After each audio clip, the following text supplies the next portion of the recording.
Shalom. First and foremost, I want to give all praises, honor, and glory to Yahweh, Bahasham, Yahweh Shai, Bahasham, Merkah Kodash, double honors to the elders and the apostles of Great Millstone, and peace and blessings to the elect. All right, this is gonna be a video.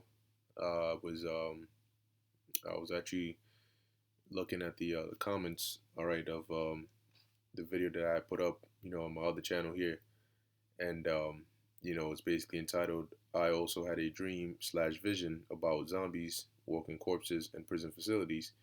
And I had seen the brother Rob Moth. He did a video about a dream slash vision he had on it, and that reminded me. All right, and so the spirit hit me, and I did a video on that.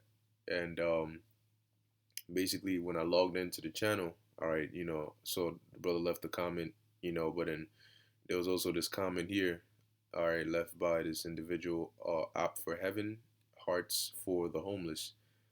And basically it says, the Bible says that all those who fight against spiritual Jerusalem will face a plague, and their animals, their camels, etc., their flesh will rot off the bones, their tongue too, their teeth will fall out, and their hair, and they will consume or eat their own neighbor or even their own arms.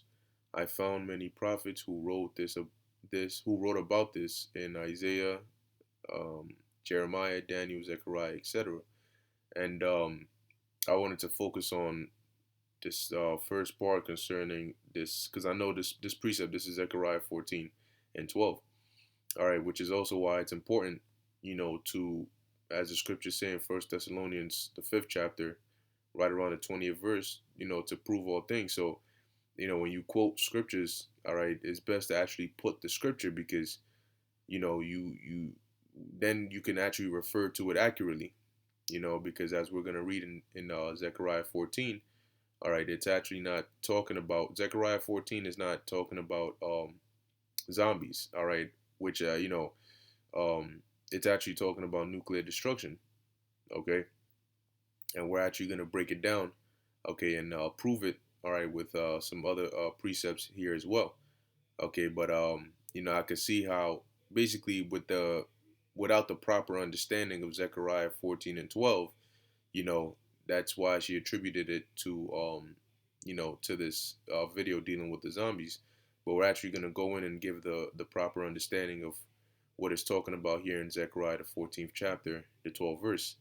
All right, because according to prophecy, all right, you got to understand that World War III, okay, which is going to be that war of Armageddon, all right, dealing with thermonuclear, is going to be a thermonuclear war. All right, that's prophesied in the Bible, okay, as one of the prophecies that is going to take place.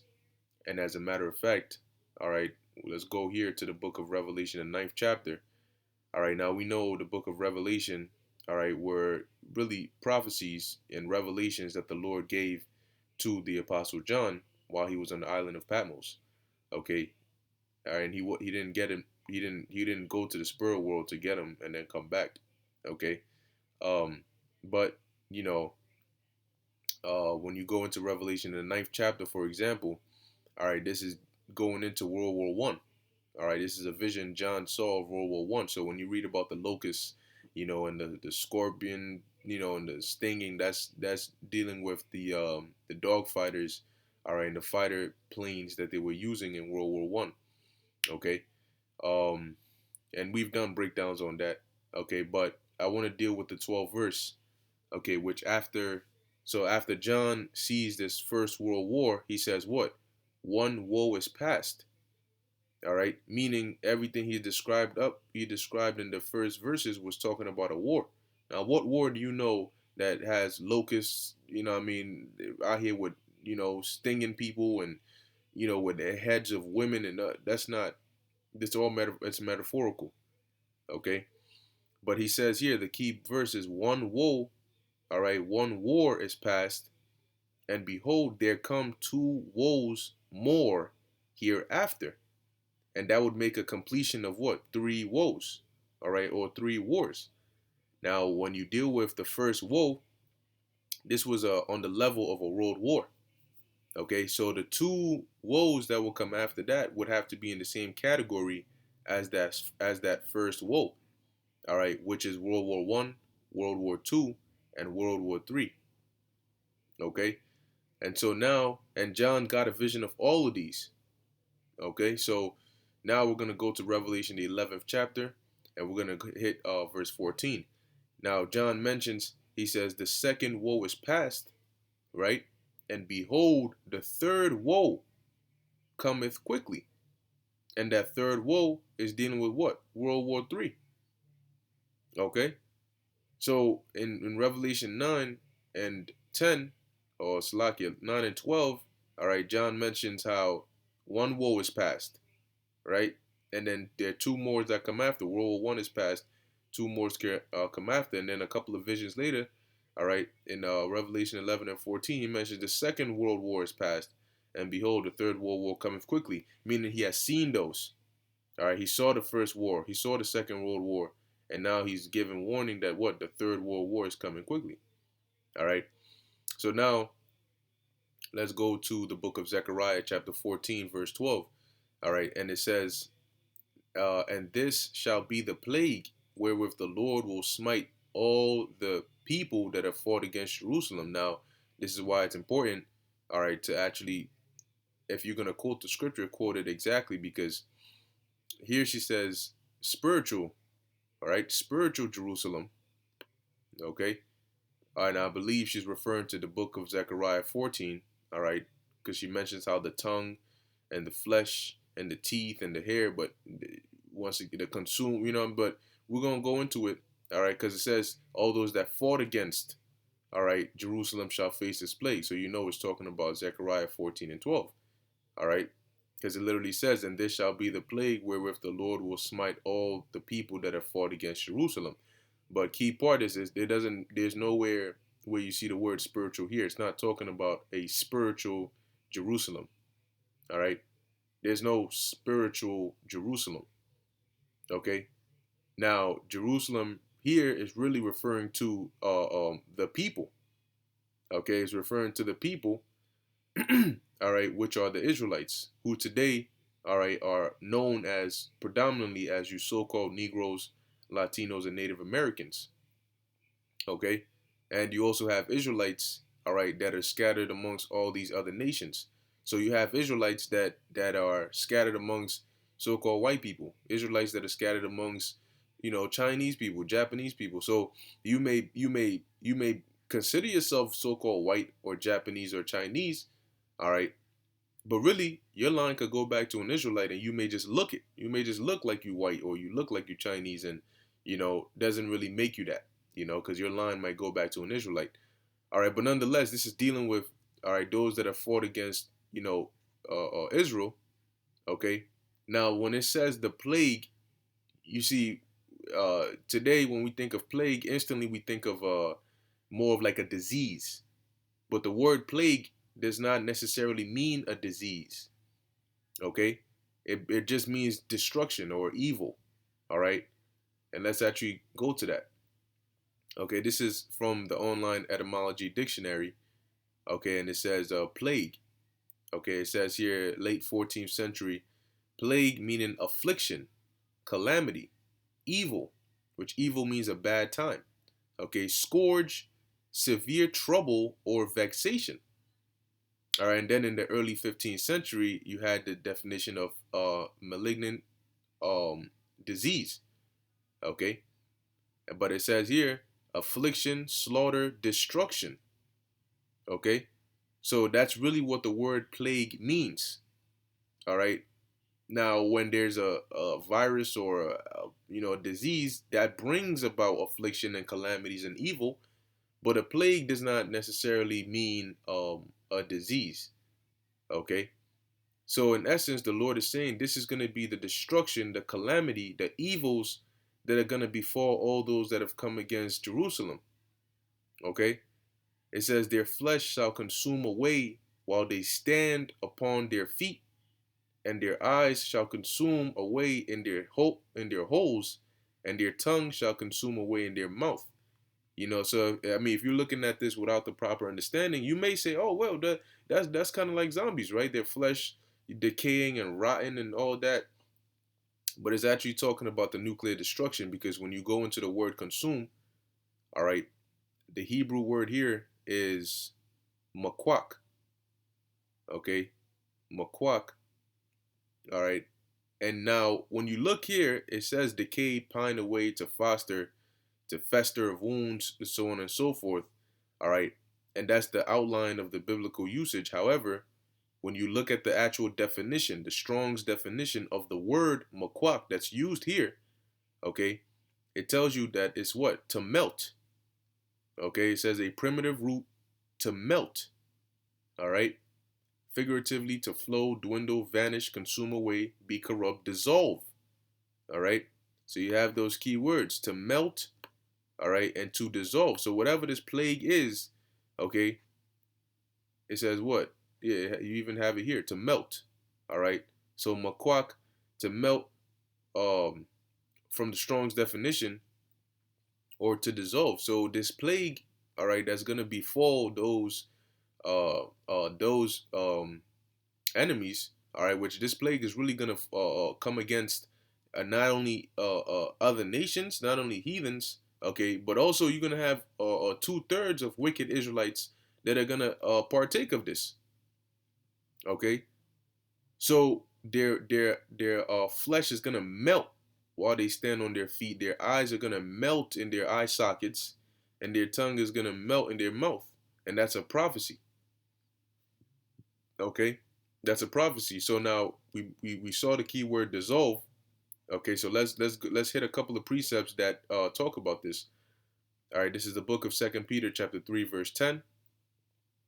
But the day of the Lord will come as a thief in the night, in the which the heavens shall pass away with a great noise.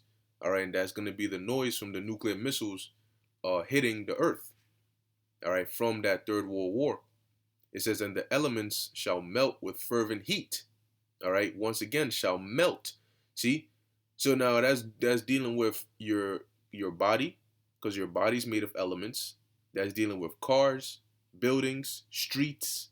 You know, these are all elements, and they're gonna melt with fervent heat, because that heat is gonna come from that impact of the missiles or the warheads hitting, all right, the land. Okay, it says from that if you look at a simulation, all right, or even a clip from Terminator 2, I believe, all right, with Sarah Connor, if that's her name, if I'm getting that right. Let's see, Terminator 2, Judgment Day. Um, where's it at? Where's she at? Oh boy. You know what? It's not even important. The point is, there's a clip. There's a clip in it where there's a scene. She has a dream.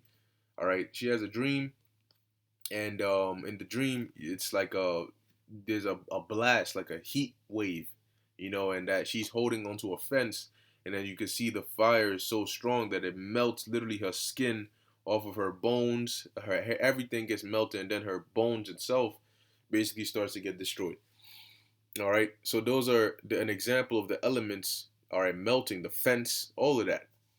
Okay, it says, "And the earth also and the works therein, or that are therein, shall be burned up." Now, it doesn't mean the actual whole earth, okay, but different parts of the land, okay, different parts of the land, all right, are gonna be burned by those nuclear missiles. Because what's gonna cause this to happen? All right, those nuclear missiles. It says, "Seeing then that all these things shall be dissolved," because as we just read in the book of Revelation, John mentioned those three world wars. All right, and then we're gonna actually read here in the book of Isaiah what kind of war this third world war is gonna be. All right, so it says, "Seeing then that all these things shall be dissolved," keyword dissolved, right? "What manner of persons ought ye to be in all holy conversation and godliness?" All right, so knowing these things, what kind of mindset and lifestyle are we supposed to be living? All right, "Looking for and hasting unto the coming of the day of the power, wherein the heavens being on fire shall be dissolved, and the elements shall melt with fervent heat." Okay, so a part of the elements are going to be wicked individuals, whose judgment it is to melt or to burn in the heat, the fire. All right, the lake of fire. Okay. So now let's go here to the book of Isaiah, chapter 9, verse 5. It says, "For every battle of the warrior," all right, and the battle of a warrior is what? War.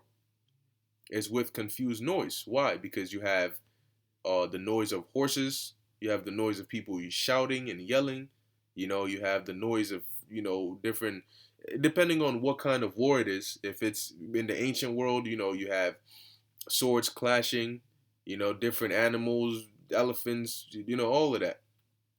All right, but even more modern, you have gunshots.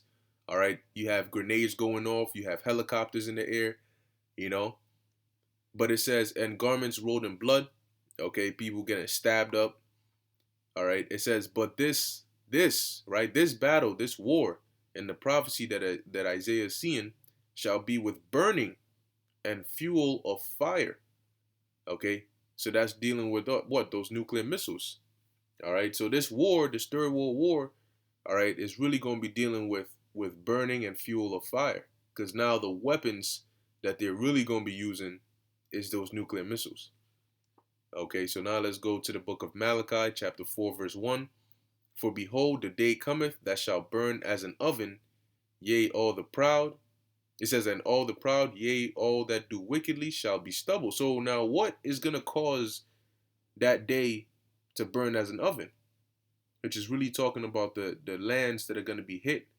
What is going to cause them to burn as an oven? The heat from the nuclear missiles, in addition to the lasers from the Lord's chariots when he makes his return. All right, it says shall be stubble, and the day that cometh shall burn them up, saith the Lord of hosts. Right?